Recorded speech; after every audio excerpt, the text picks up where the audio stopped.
Bruxelles, je t'aime, Bruxelles, je t'aime. Tu m'avais manqué, Bruxelles, je t'aime, Bruxelles, je t'aime.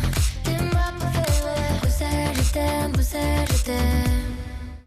Hola y bienvenidos a Bruselas Te Quiero, nuestro programa semanal de debate político. Desde el corazón de Europa analizamos los principales temas de la actualidad internacional y vemos la postura y el papel de la Unión Europea con sus luces y sus sombras. Soy Amaia Echevarría, gracias por estar ahí. Comenzamos.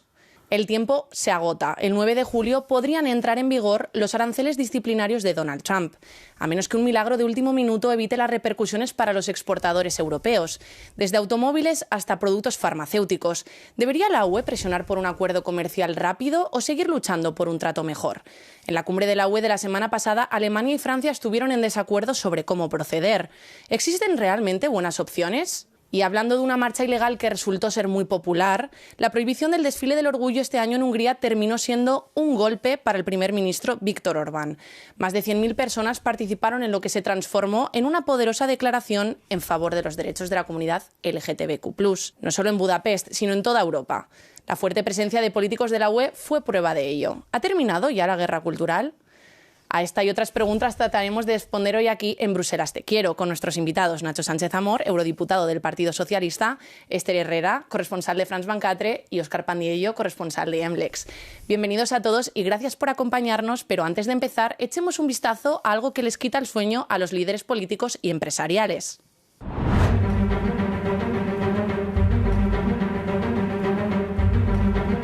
Desde que asumió el cargo por segunda vez en enero, Donald Trump ha contrariado a la Unión Europea más que nunca. Y a partir del 9 de julio, los productos europeos que se exporten a Estados Unidos podrían enfrentarse a un arancel del 50%, tal y como amenazó.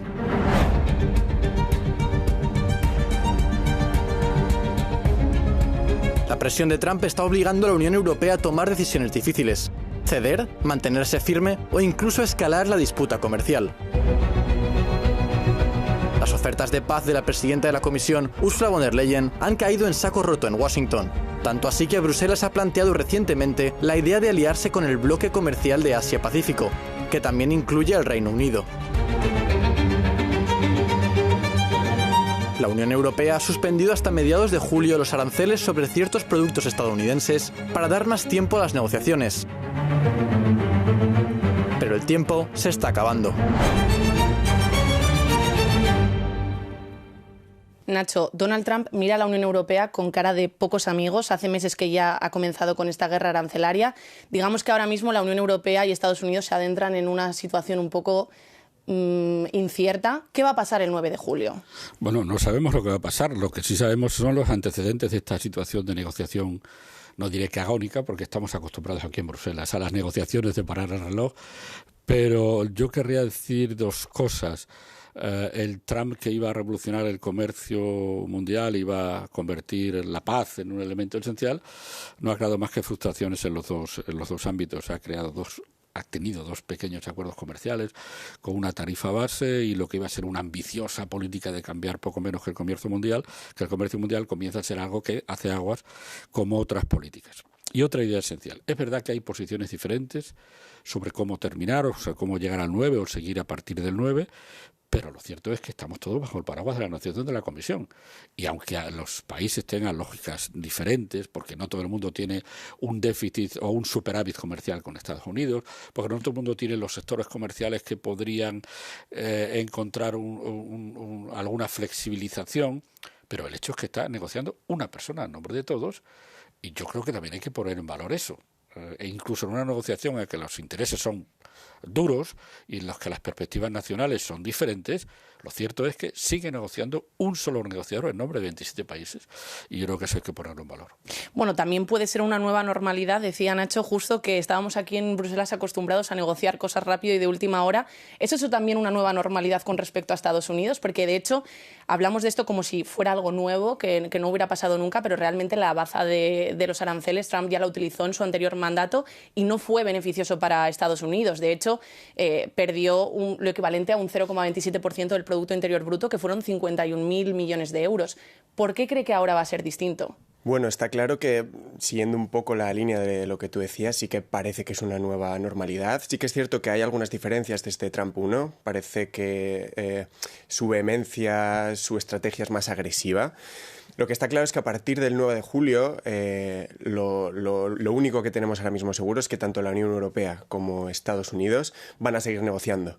Ahora lo que parece que se ve en el horizonte es un acuerdo pragmático de mínimos, como ya se vio tanto con Reino Unido como con China, en el cual lo más seguro es que esa tarifa base de aranceles del 10%, esa tarifa universal, siga ahí, por mucho que Francia o Irlanda parece que se estén negando de pleno a ello. Y después, sea como sea este acuerdo, repito, yo creo que los dos bloques están condenados a seguir negociando. Puede que haya algún alivio en sectores específicos, lo podemos ver en el sector del automóvil, lo podemos ver también en sectores como el acero o el aluminio, pero la única realidad aquí es que la Comisión va a seguir negociando y debe seguir negociando para tener un acuerdo lo más ventajoso posible. Bueno, aunque vaya a seguir negociando y sea como sea ese acuerdo, como tú decías, Esther, ¿cuál sería la mejor reacción o la reacción ideal por parte de la Unión Europea? Bueno, eso es muy buena pregunta, pero creo que en un principio, cuando empezaron las amenazas de Donald Trump, yo pensaba que la mejor reacción que podría tener la Comisión Europea es responder igual quizás no de forma inmediata, pero sí que de responder exactamente de la misma forma. Pero tal y como hacía referencia al Trump del primer mandato, este Trump es muy diferente al actual. Al final arrasó en las elecciones y entonces ahora se considera bastante invencible. Esto se añade con su manera de ser extremadamente egocéntrica. Entonces, esto tampoco ayuda, ¿no? ¿La Unión Europea debe responder de la misma forma? Ahora mismo tengo mis dudas. Creo que es algo bastante inteligente el hecho de cómo ha estado negociando hasta ahora, aunque hay que tener en cuenta que también hay muchas diferencias. La Unión Europea está muy acostumbrada a negociar acuerdos comerciales, es muy burocrática, muy seria, con intercambio de documentos, ¿no? En el sentido positivo, lo digo, creo, pero claro, se ha dado cuenta que tiene a otra parte que no está por esta labor. Pero un último apunte al respecto es que Trump es un poco una veleta. Nunca sabes muy bien hacia dónde va a salir. Es muy impredecible. Y él tampoco lo sabe. Irá viendo. De hecho, hay una encuesta del Consejo Europeo de Relaciones Exteriores que dice que los europeos ahora vemos a Estados Unidos más como un socio necesario que como un aliado. ¿Hay un cambio de paradigma o de pensamiento por parte de los europeos de cara a Estados Unidos? Sí lo hay, pero yo creo que todo el mundo entiende que esto es una presidencia. Y esperemos que la última presidencia de Trump, que está ahora exhibiendo con una falta de prejuicios notable su absoluta incomprensión del mundo y su absoluta incultura. Claro, decir que la Unión Europea se creó para molestar a Estados Unidos, decir que como España no se adhiere al 5% va a ponerle una persona que es presidente del país seguramente más trascendente del mundo, que no sabe cómo funcionan el ABC de la política internacional, como decíais, es imprevisible. Pero hasta ahora su imprevisibilidad no le ha llevado ni a parar la guerra de Ucrania, ni a convertir a su economía en una economía superprotegida frente al comercio internacional, y por tanto toda esa fuegos artificiales del principio se están convirtiendo en lo lógico, que es hay que sentarse a negociar, y es perfectamente lógico que el señor Trump quiera proteger su economía mediante una guerra comercial, seguramente con los resultados que ya tuvo en la primera ocasión. Pero ahora estamos sentados en una mesa, no tirándonos invectivas desde una declaración improvisada bajando del Air Force One, afortunadamente. Y nosotros en las negociaciones racionales somos bastante buenos. Llevamos medio siglo haciendo esto. Decías justo esa frase que había dicho Donald Trump de que Europa se había creado para molestar a Estados Unidos. ¿Puede ser al revés? ¿Puede estar ahora Estados Unidos molestando a Europa y haciéndola despertar, buscando socios en otros sitios? Que está molestando a Europa, eso está claro. Que también ha servido como llamada de atención para abrir nuevas vías comerciales también. Lo estamos viendo con el bloque de Mercosur, lo estamos viendo con México, lo estamos viendo con la India, con los países del sudeste asiático. Hay muchas vías abiertas que además, tanto Mercosur como México, que son los dos acuerdos que están más cerca de llegar a la última fase, que es la presentación a los Estados miembros, estamos viendo cómo precisamente esta negociación con Estados Unidos está retrasando el proceso, porque ninguna de las partes, el gobierno mexicano, por ejemplo, quiere hacer que este acuerdo moleste a la administración del presidente Trump. Aquí una cosa que está clara para el futuro, para estas negociaciones que seguirán viniendo, es ver hasta qué punto la Unión Europea está dispuesta a ceder. Y no solo en tema de aranceles, también en tema de soberanía. Ahora encima de la mesa están unas cuantas leyes, hablamos de leyes de servicios digitales, de inteligencia artificial, leyes de sostenibilidad. Estas leyes aparentemente molestan mucho al presidente Trump y a las multinacionales que están operando aquí. Si la Unión Europea abre un precedente y diluye estas leyes, su poder negociador entiendo que en el futuro va a verse disminuido. Y como comentaba Nacho, ahora mismo parece que las relaciones están tendiendo un poco hacia, o al menos lo que quiere el presidente Trump, es hacia el vasallaje, no hacia la colaboración necesaria entre iguales. Entonces estas semanas yo creo que van a ser críticas para ver hasta qué punto la Unión Europea está dispuesta a ceder en las exigencias que está presentando. Y aparte de ver hasta qué punto está dispuesta, Esther, ¿qué puede aprender la Unión Europea de esta guerra comercial? Bueno, puede aprender, una de las cosas es que no puedes depender tanto de, aunque creas que es un socio estratégico. Se vio muy claramente con Rusia, que había dependido excesivamente de su gas, pero Rusia al final nunca ha sido Estados Unidos, eso por supuesto. Pero lo que puede aprender es que sin duda no puedes depender tan excesivamente, sobre todo porque sabes que es una democracia, los norteamericanos han votado a una persona que te la puede jugar, pero te la puede jugar ahora y ya veremos qué puede pasar de aquí a 4 años. Quiero decir, puede aprender que ahora mismo en diplomacia creo que no existen los amigos ni los aliados incondicionales. Entonces eso es algo que tiene que aprender la Unión Europea, que tiene que aprender un poco a ser un poco lista. Mala baba, ¿no? Tener un poco más de mala baba en este escenario internacional. Reaccionar de otra manera, quizás, ¿no? Ahora llevándolo un poco a la parte más tangible de cuál va a ser el efecto en el día a día y de los afectados, precisamente, queríamos saber por parte de la Asociación de Fabricantes de Automóviles, ACEA, cómo de grave podría ser una escalada en las tensiones comerciales. Escuchen. The impact of these tariffs on el impacto de estos aranceles sobre nuestra industria, sobre la industria manufacturera europea, es realmente significativo. Algunos de nuestros miembros están perdiendo actualmente varios millones de euros al día debido a los aranceles. Así que pueden imaginar el efecto que esto tendrá en nuestra industria a largo plazo. Estados Unidos es nuestro segundo mercado de exportación en términos de valor. En nuestro sector, la previsibilidad es uno de los elementos fundamentales sobre los que basamos nuestras operaciones. La situación actual es todo lo contrario. Hace que los negocios sean completamente impredecibles. Incluso consideramos que es contraproducente para Estados Unidos, ya que resulta realmente imposible para los fabricantes asumir compromisos firmes de inversión, ya sea en Europa, en Estados Unidos o en otros lugares, cuando no saben cuáles serán las condiciones comerciales mañana, la próxima semana o incluso el próximo año. Even next year. Nacho, ¿qué le dices a un agricultor español o a un fabricante de coches alemán cuando ve que sus productos están afectados por decisiones geopolíticas? Que están mucho mejor protegidos dentro de la Unión Europea que fuera. Eso como primera aproximación, por muchos motivos.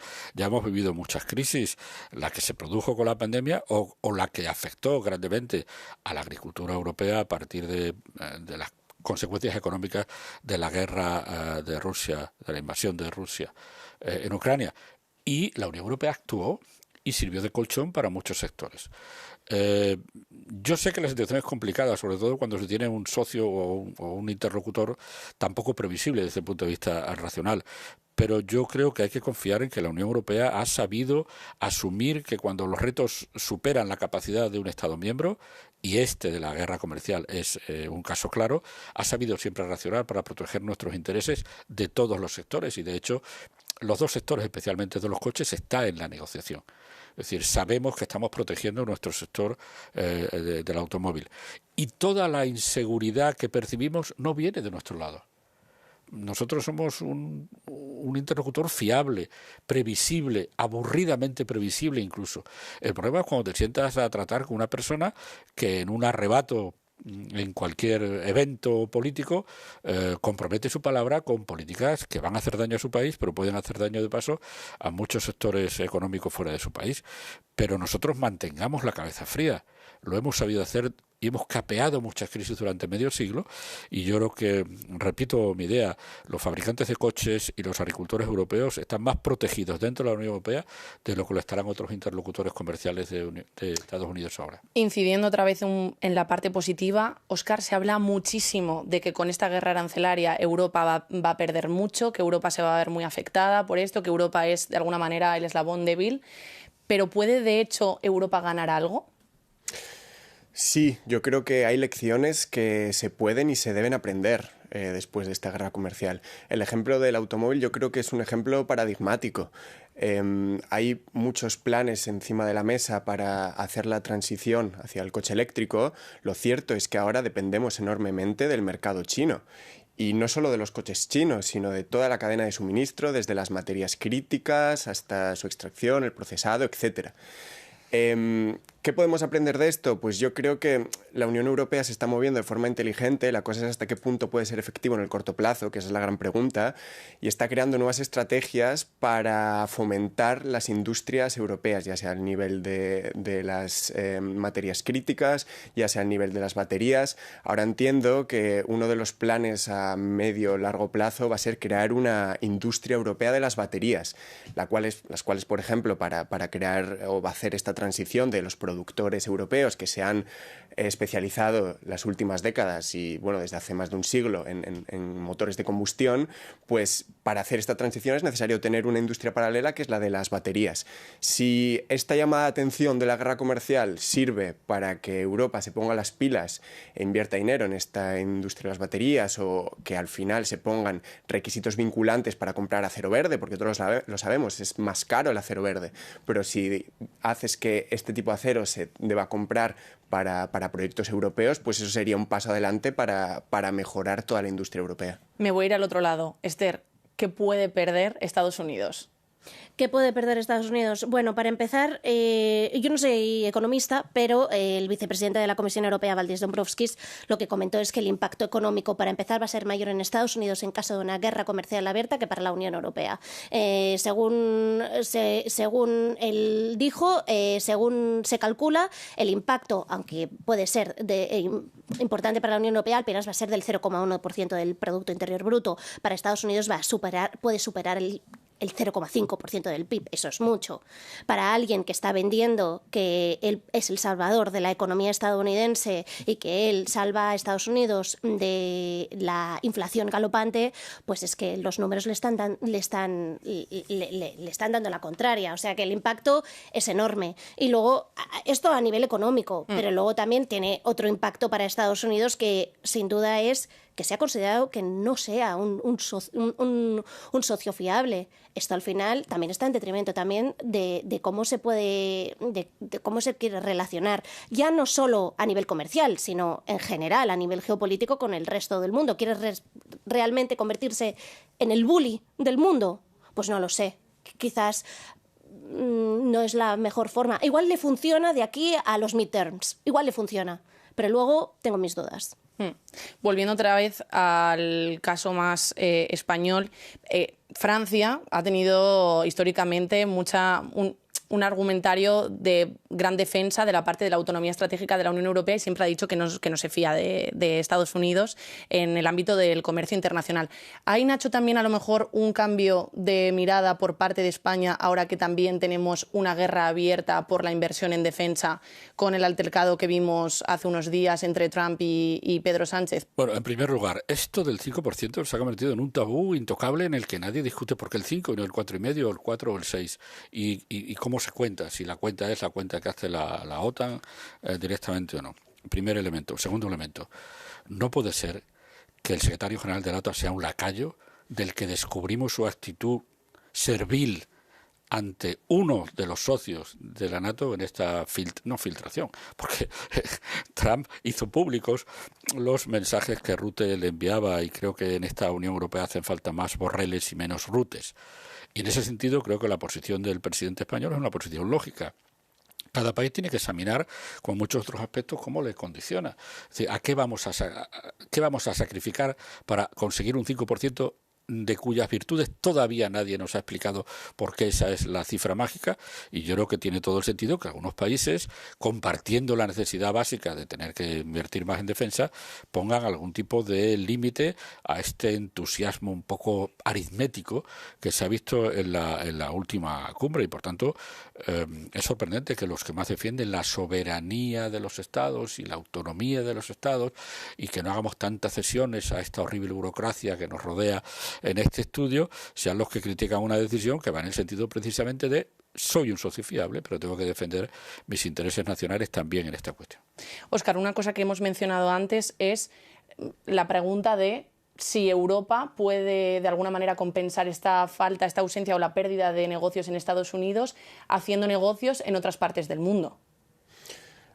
No sé si compensar totalmente, porque al final, si miramos los números reflejan una realidad, y es que Estados Unidos y Europa son los socios comerciales más importantes del mundo en cuanto a volumen de negocio.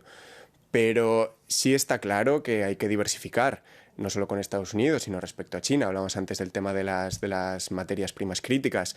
Creo que abrir nuevas vías comerciales, entablar relaciones de amistad, ya sea comerciales o políticas, diplomáticas, con otras partes del mundo, es una necesidad, ahora más que nunca. Como comentaba Esther antes, si algo ha quedado claro con la vuelta de Trump es que lo que antes era un amigo que se da por hecho, ahora es un rival estratégico. Y la Unión Europea aquí tiene un beneficio, y es que es un club de 27 países, los cuales se pueden apoyar mutuamente. Es una de sus debilidades, en el sentido de que muchas veces para llegar a un acuerdo es muy difícil, pero aquí son 27 economías remando hacia un mismo lugar. Entonces, abrir las perspectivas para nuevos acuerdos comerciales y nuevos socios es algo absolutamente necesario, sí. Bueno, amigos rivales, no sabemos qué es lo que va a pasar, pero tenemos que hacer una breve pausa. No se vayan, porque volvemos enseguida para hablar de la prohibición de la Marcha del Orgullo en Budapest.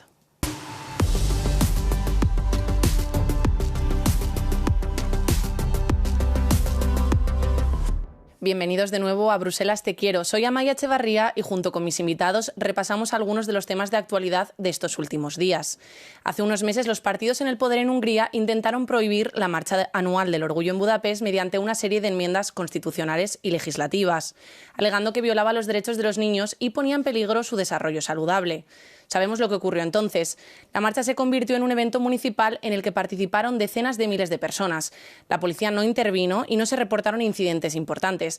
Definitivamente los manifestantes defendieron los derechos de la comunidad LGTBQ+, y la libertad de reunión frente a las políticas del gobierno húngaro. Nacho, ¿sorprendió esta reacción masiva?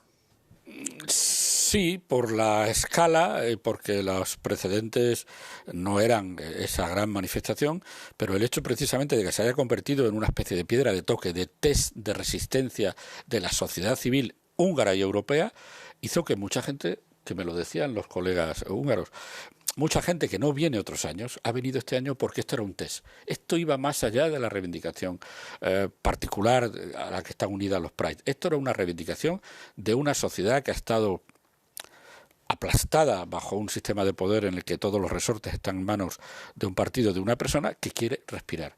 Y yo creo que se ha tomado nota. Por parte de Orbán, me refiero. Lo que tenemos que tomar nota también es, en estos despachos de Bruselas, hay una sociedad civil húngara que está esperando que la reacción de Bruselas sea la que fue en algún momento y dejó de ser en algún momento en que se necesitó el voto de Orbán para alguna cuestión relativa a Rusia. De hecho, hubo una gran presencia de eurodiputados y de varios alcaldes de ciudades europeas en la manifestación, Esther. Uno de ellos, el organizador de la marcha, que era el alcalde de Budapest, que dijo que si en la Unión Europea se pueden prohibir una marcha del orgullo como la de Budapest, que entonces ningún alcalde está a salvo. Estaba hablando Nacho justo del tema de la reacción que tenía que haber por parte de Bruselas.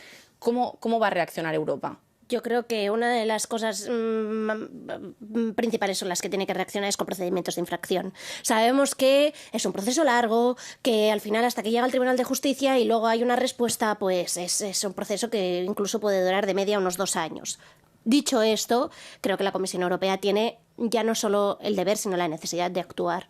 No puede ser que en un país dentro de la Unión Europea, que técnicamente es una democracia, aunque está teniendo actitudes que no son propias de una democracia, tiene que actuar ya no solo con procedimientos de creación, tiene que ser muchísimo más dura. No puede ser que se prohíba una marcha a favor de los derechos de la comunidad LGTBIQ+, y más aún cuando se basa en una supuesta protección de los menores. Algo que es, para empezar, algo absurdo y además provoca como una dicotomía, ¿no? A favor de los derechos de ciertas minorías o la protección de los niños, como si no se pudiera proteger.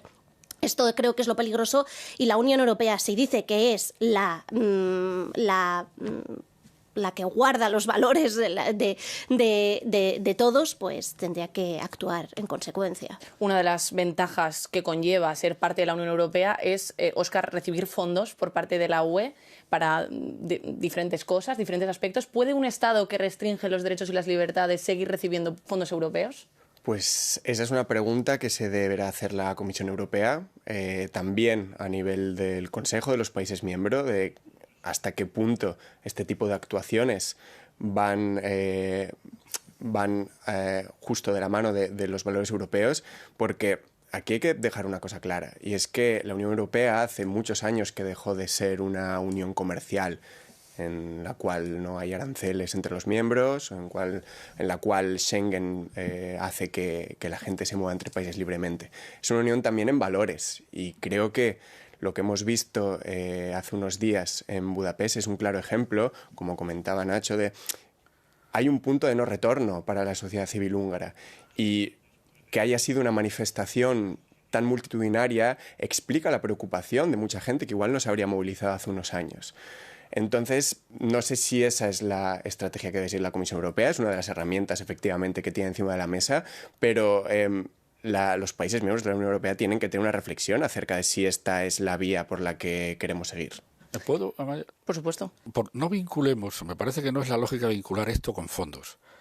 Para entrar en la Unión Europea hay que ser una democracia. Y hay países a los que no dejamos entrar en la Unión Europea porque no cumplen estándares democráticos a los niveles a los que está llegando Hungría. Por lo tanto, la cuestión no es dejar de financiar. La cuestión es que, de modo diferente a como hicimos con Gran Bretaña, hay que enseñar la puerta de salida. Es decir, si su sociedad, si usted como autoridad considera que su país tiene que elegir entre los niños o las libertades básicas de los ciudadanos, su sitio no es este, como no lo es para Erdogan, como no lo es para Georgia. Por tanto, no se trata solo de financiación, se trata de que su sociedad es compatible. Y luego una política que es muy sencilla de hacer, decir las cosas como son. Eso no tarda 2 años. En decir que Hungría se ha convertido en un Estado autoritario, se tardan 5 segundos. Y hay que decirlo. Hay que aprender. ¿Y por qué no se dice? Porque no tenemos a Juncker, que saludó a Orbán en aquella situación en un consejo. Hombre, el dictador. Bueno, pues las palabras de Juncker eran proféticas. Pero aquí nadie se atreve a levantar la voz, y por eso yo decía antes que en esta Unión Europea hace falta más Borrells. No se atreve a levantar la voz, pero a lo mejor ha quedado debilitado, Esther, Víctor Orbán, después de este fin de semana. Bueno, ha sido sin duda un mensaje, porque ha vivido muy cómodamente durante más de 10 años en apenas oposición, que él mismo se ha encargado de cargarse. Ahora mismo el alcalde de Budapest puede ser una opción válida para enfrentarse en las próximas elecciones a Orbán. No sé si más debilitado, pero quizás, hablábamos de los valores, la Unión Europea, si no actúa, sí que estará más debilitada. No puede permitir que un Estado miembro actúe de la forma como está actuando. ¿Hay una crisis de valores en ese sentido, Óscar? ¿A nivel europeo, a nivel húngaro? A nivel europeo, ¿no? O sea, quiero decir, ¿hasta qué punto otros gobiernos europeos están adaptando quizás sus discursos políticos por presión electoral? Pues se nos pueden ocurrir unos cuantos que no sé si están en vías de ello, pero que son cercanos al discurso de Orbán. Y aquí hay una cuestión que es paradójica.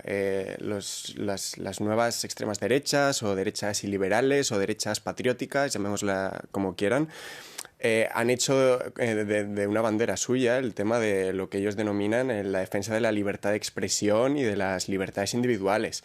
Es paradójico porque esta ley de propaganda que ha llevado a decenas de miles de personas a las calles en Budapest ataca precisamente esos dos valores, el tema de la libertad de expresión, otros derechos básicos como el tema de la libertad de reunión o de simplemente amar a quien quieras. Entonces, bueno, estamos en un momento de inflexión, no solo para Hungría, sino para el resto de la Unión Europea, que tiene que decidir si quiere seguir defendiendo vehementemente estos valores que hablábamos. Bueno, momento de inflexión o no, seguro que vamos a seguir hablando mucho más tiempo de todo esto, pero ahora tenemos que cerrar aquí esta conversación. Gracias a nuestros invitados por estar aquí y gracias a ustedes por vernos. Hasta pronto.